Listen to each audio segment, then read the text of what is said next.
يا أيها النبي قل لأزواجك وبناتك ونساء المؤمنين يدنين عليهن من جلابيبهن ذلك أدنى أن يعرفن فلا يؤذين وكان الله غفورا رحيما. أعوذ بالله من الشيطان الرجيم. بسم الله الرحمن الرحيم. الحمد لله رب العالمين وصلى الله على سيدنا محمد وآله الطيبين الطاهرين. أما بعد، فقد قال الله تبارك وتعالى في محكم كتابه المجيد وفرقانه الحميد وهو أصدق الصادقين وقوله الحق. بسم الله الرحمن الرحيم. يا أيها النبي قل لأزواجك وبناتك ونساء المؤمنين يدنين عليهن من جلابيبهن ذلك أدنى أن يعرفن فلا يؤذين وكان الله غفورا رحيما. صدق الله العلی العظیم. محترم ناظرین،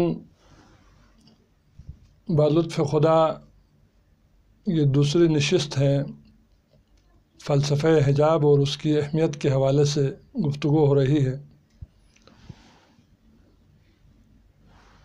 حجاب ایک عظیم ہدیہ ہے اللہ تعالیٰ کی طرف سے، جو مسلمان خاتون کے لیے خاص کر اللہ تعالیٰ نے یہ ایک نورانی ہدیہ عطا فرمایا ہے۔ یہ انمول ہدیہ، یہ ایک انمول تحفہ مسلمان خاتون کے لیے، اس پہ مسلمان خاتون کو فخر و مباحت کرنا چاہیے اور ناز کرنا چاہیے۔ اس کو قید و بند اور مشقت نہیں سمجھنا چاہیے۔ حجاب کے حوالے سے مغرب اور مشرق کی عورت، مغرب کا حجاب، مشرقی عورت کا پردہ، اور مغربی عورت کے پردے کے حوالے سے اگر ہم موازنہ کریں تو مغرب اور مشرق میں لباس کا معنی میں بہت فرق ہے۔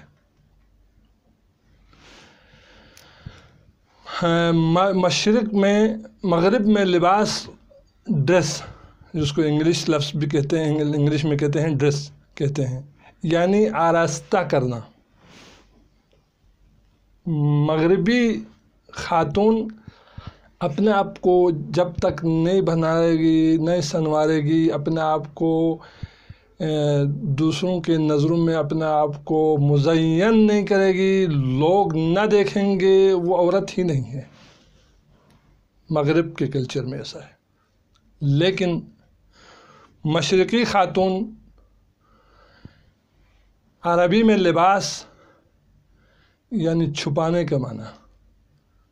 اب مشرق میں کیا، مغرب میں ڈریس یعنی آراستہ کرنا، لیکن مشرقی خاتون کے لیے لباس کا کیا معنی ہے؟ عربی میں لباس یعنی چھپانا، اور فارسی زبان میں اگر وہ کریں گے، معنی کریں گے تو اس کو پوشاک کہتے ہیں، فارسی لفظ یعنی چھپانا۔ اب آپ نے دیکھا فرق، مغربی خاتون اپنے آپ کو بنا کے، سنوار کے، لوگوں کے سامنے پیش کر کے، اپنے آپ کو دکھا کے نمودار کرنے کو کیا کہتے ہیں؟ ڈریس یعنی پردہ یعنی لباس کہتے ہیں ان کے ہاں۔ لیکن یہ انمول موتی ہے، یہ ایک انمول خزانہ ہے مشرقی خاتون کے لیے، مسلمان خاتون کے لیے، کہ اپنے آپ کو چھپانا یعنی لباس، اپنے آپ کو چھپانا ایسی غلاظتوں سے، ایسی حرکتوں سے، ایسی ناجائز نظروں سے، ایسے برے افعال سے، ایسے برے ماحول سے اور ایسے غلیظ ماحول سے اپنے آپ کو چھپانا، اپنے آپ کو بچانے کا نام لباس، یعنی لباس کا معنی ستر یعنی چھپانا۔ تو امام علیہ الصلاۃ والسلام کا فرمان ہے کہ لعنت ہے اس خاتون پر جو اپنے آپ کو لوگوں کے سامنے دکھانے کے لیے ریاکاری کی خاطر اپنے آپ کو نامحرموں کے سامنے دکھانے کے لیے ایسا لباس پہنتی ہے، اس خاتون پر لعنت ہو خدا کے۔ اور دوسری ایک جگہ میں فرمایا کہ ایسے لباس پہننے والی خاتون اس کے لیے اس کی ذلت اور خواری کے لیے یہی کافی ہے کہ وہ ایسا لباس اختیار کرے اور ایسا سواری اختیار کرے جو لوگ دیکھ رہے ہوں اور دیکھنے والے بھی شرم محسوس کریں۔ تو اس عورت کے لیے ذلت اور خواری کے علاوہ کچھ نہیں ہے۔ یہ دوسری روایت آپ نے دیکھا کہ لباس ایک عظیم ہدیہ ہے، لباس ایک عظیم خزانہ ہے۔ شریعت محمدی میں اس کے کچھ قیود اور کچھ حدود ہے، کچھ شرائط ہے لباس کے لیے، حجاب کے لیے کچھ شرائط ہے۔ ان حدود کا متعین کیا ہے، اسی حساب سے مسلمان عورت پر پردہ معین ہوا ہے کہ کس طرح پہننا ہے، اور ان شرائط جو ہیں ان پر عمل کرنا اس پر واجب ہے۔ مثلاً ان میں سے پہلی شرط، حجاب نہ ہی شفاف تر ہو اور نہ ہی قصیر ہو اور نہ ہی تنگ ہو کہ جس سے جسم نمایاں ہوتا ہو۔ شفاف تر سے کیا مراد ہے؟ صنف نازک کا اگر جسم اس لباس کے ذریعے سے اندر سے نظر آ جائے اور ایسا لباس پہنے لوگوں کی نظریں ان پہ آ کے رکے اور ایسے تنگ لباس پہنے تو یہ جائز نہیں ہے۔ ان شرائط میں سے ایک فتنہ پرور لباس نہیں ہونا چاہیے۔ ایسا لباس جس سے فتنہ ہوتا ہو معاشرے کے اندر، مسلمان خاتون کے لیے زیب نہیں دیتا ہے کہ وہ ایسا لباس زیب تن کرے۔ لباس حجاب مزین اور رنگوں سے بھرپور نہ ہو جو کہ لوگوں کی نظروں کا مرکز بن جائے۔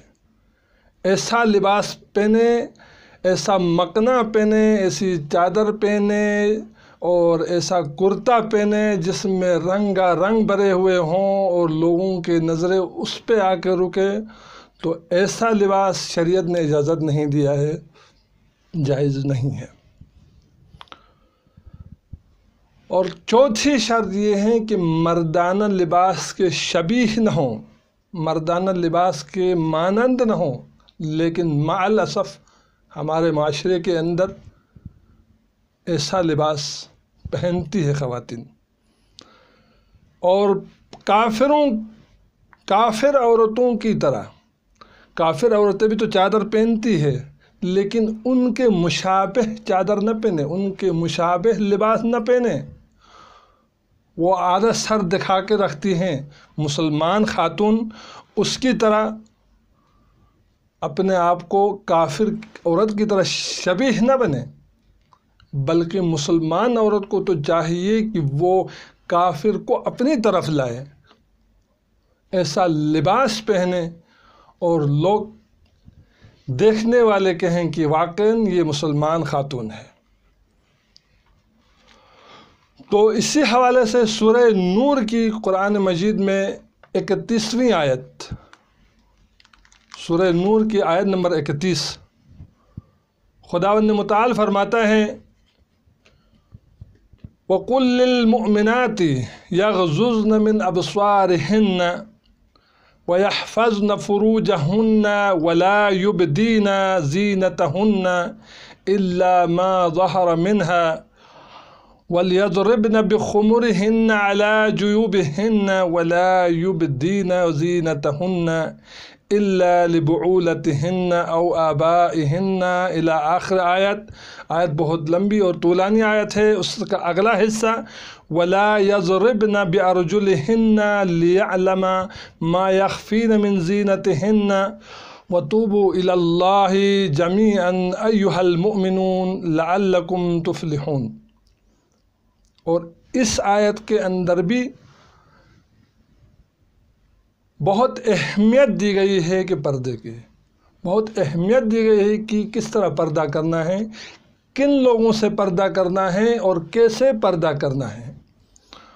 خداوند متعال ارشاد فرماتا ہے اے میرے حبیب، اے رسول کہہ دیجئے مومن خواتین سے کہ یغضضن من ابصارہن، اپنی نظروں کو نیچا کریں، وَيَحْفَظْنَ فُرُوجَهُنَّ، اپنی عصمت کی حفاظت کرے، وَلَا يُدْنِينَ زِينَتَهُنَّ، اور ان کی جو زینت ہے وہ ظاہر نہ ہو جائے، إِلَّا مَا ظَهَرَ مِنْهَا، مگر یہ کہ وہ بعض چیزیں جو ہیں خود بخود ظاہر ہوتی ہیں، جیسے ہاتھ ہیں، چہرہ ہے، تو ان کو چھپانا بھی واجب نہیں ہے.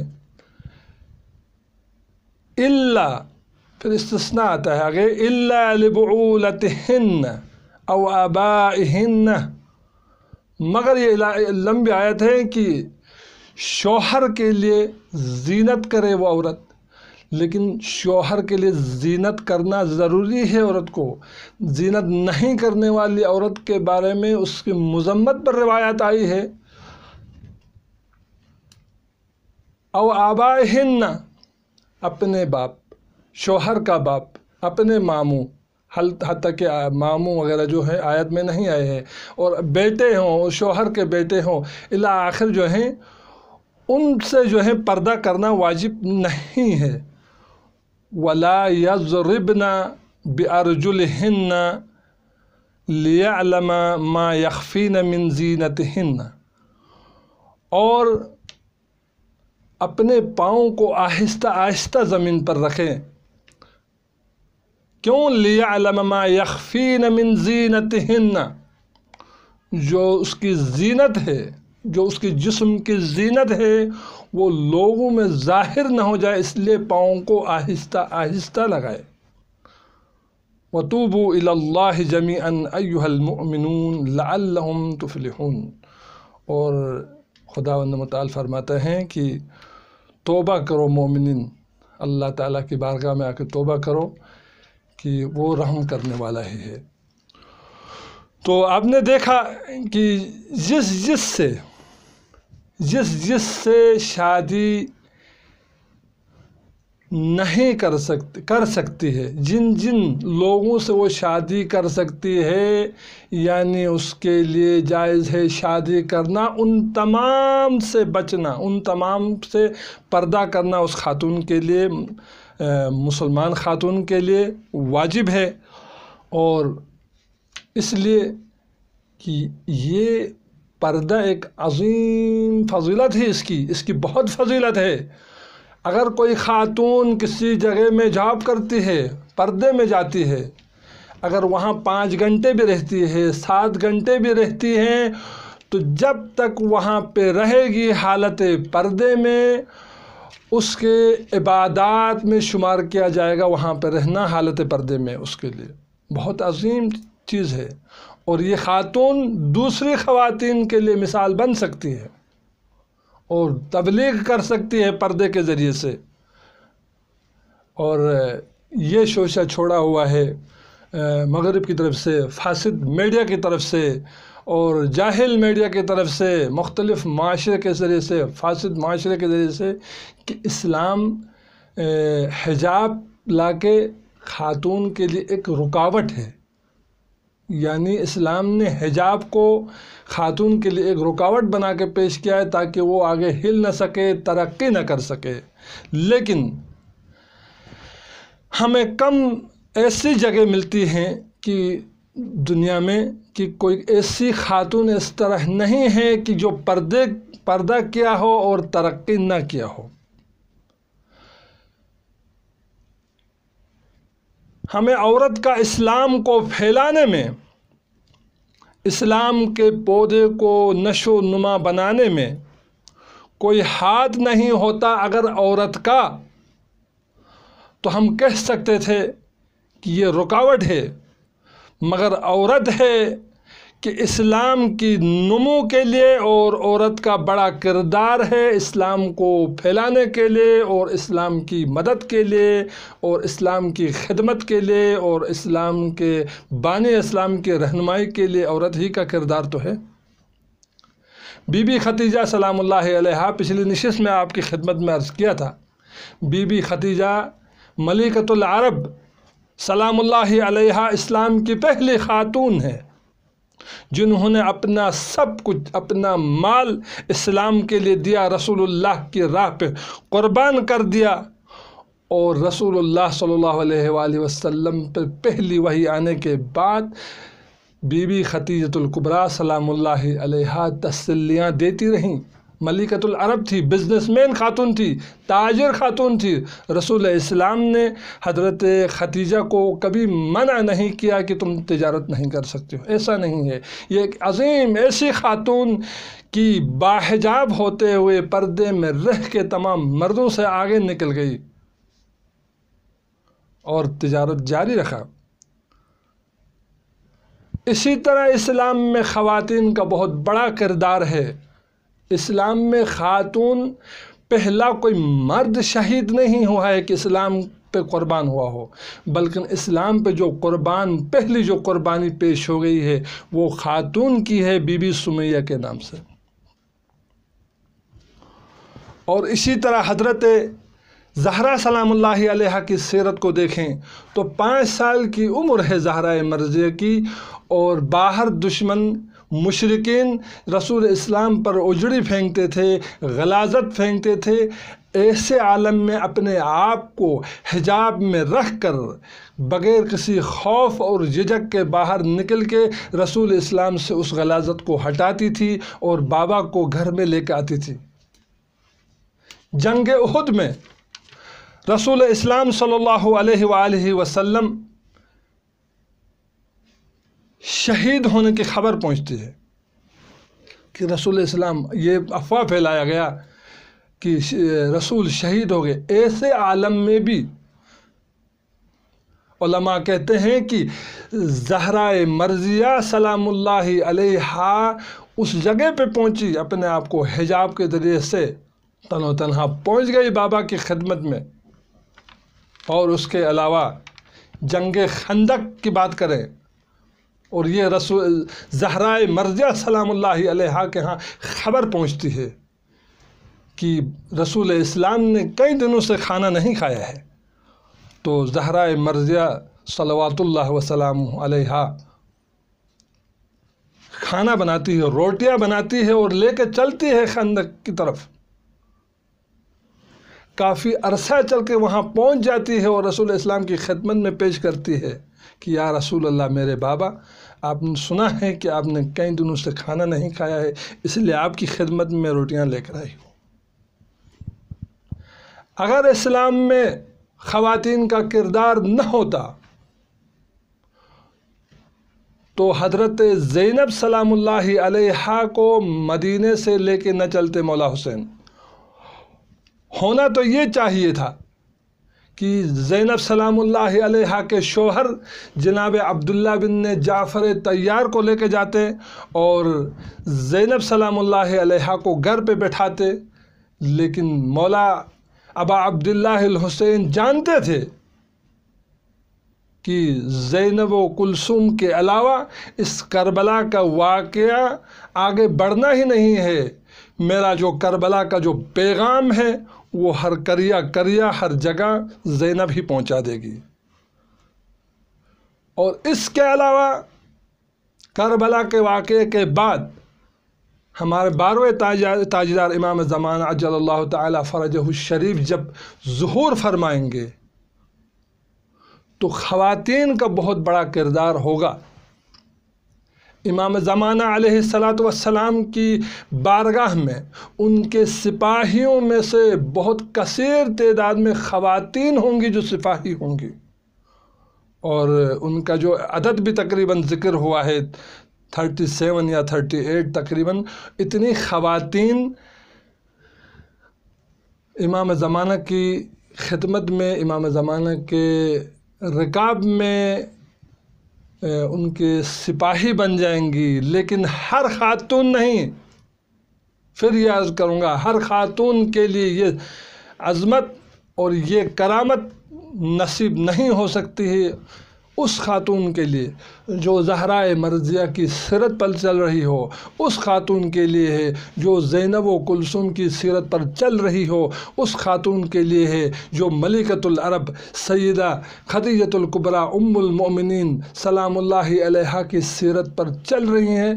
وہ خاتون، وہ باعصمت خاتون، وہ باحجاب خاتون، وہ باکرامت خاتون، وہ باتقوی خاتون ایسی خاتون ہوں گی جو امام زمانہ عجل اللہ تعالی فرجہ الشریف کی خدمت میں حاضر ہوں گی اور امام کے سپاہیوں میں شامل ہوں گی۔